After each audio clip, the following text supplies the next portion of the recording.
Hello lovely audience, welcome back to another quick tutorial of Quick Guide. In today's video, I am going to show you how can you be live into your Facebook. So without any further ado, let's dive right into this exciting video. Step 1. Open your Facebook application.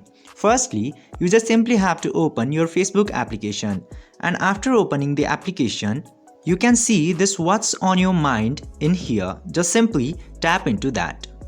Step 2. Click to live video. Now after coming to create a post, aka what's on your mind tab, you just simply have to click into this live video button down here. Now after clicking there, you can see this new tab here. You can customize effects, speakers, cameras and many more things before going live.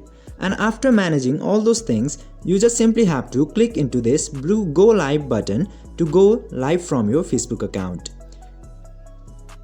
By following these very easy steps, you can also go live into your Facebook.